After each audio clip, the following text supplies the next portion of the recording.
Hello दोस्तों, स्वागत है आपका हमारे चैनल पर। तो आज की कहानी बहुत ही इंटरेस्टिंग होने वाली है। मेरे ससुराल की पुरानी हवेली, बड़ी लेकिन अधूरी सी।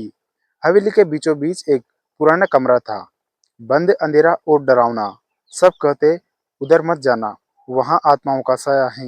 मैंने भी कभी हिम्मत नहीं की, लेकिन एक रात तेज तूफान, हवेली की खड़खड़ाती खिड़कियों और उस बंद कमरे से आती दबी दबी रोने की आवाज मेरे पूरे शरीर में सिहन दौड़ गई। डरते डरते मैं खिड़की के पास गई, धीरे से झांका। वहां कोई भूत नहीं था, बल्कि एक बूढ़ी औरत जंजीरों में जकड़ी हुई ठंड से कांप रही थी। वो दीवार पर लगी मेरे पति की पुरानी तस्वीर को देखकर रो रही थी। मुझे माफ कर दे बेटा, मैं हैरान, यह कौन है? यह यहाँ क्यों है? और मेरे पति को बेटा क्यों कह रही है? मैं बिना आवाज किए अपने कमरे में चली गई, लेकिन रात भर नींद नहीं आई। अगली सुबह मैंने अपनी सास से पूछा, माँ, पुराने कमरे में कोई है क्या? सास ने कड़ाई से कहा, उस कमरे का नाम भी मत लेना, वहाँ सिर्फ बुरी आत्माओं का साया है।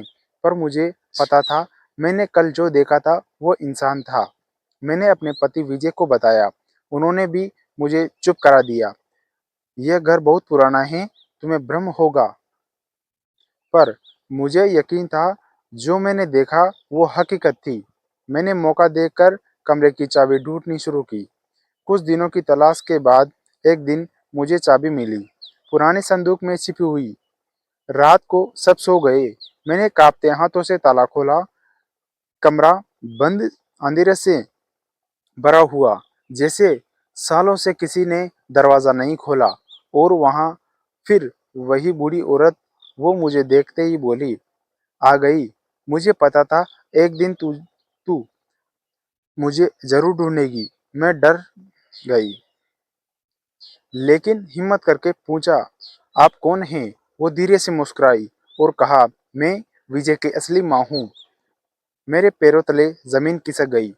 वो औरत बोली, इस हवेली की लालच, झूठ और षड्यंत्र ने मुझे यहाँ कैद कर दिया।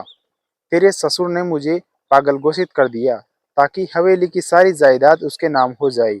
मैंने कभी अपने बेटे को छोड़ा नहीं, पर उन्होंने मुझे उससे दूर कर दिया। वो रो रही थी। विजय को नहीं पता था कि मैं जिंदा हूँ। मैं हैरान थी, इतनी बड़ा सच उससे छुपाया गया। मैंने उस औरत से वादा किया, मैं आपके बेटे को सच्चाई बताऊंगी। लेकिन हवेली का हर कोना जैसे मुझे रोक रहा था। अजीब आवाजें, अंधेरी परछाइयां, मानो ससुराल वाले को कोई रहस्य छुपा रहे हों। मैंने अपने पति विजय को कमरे में ले जाकर दिखाया।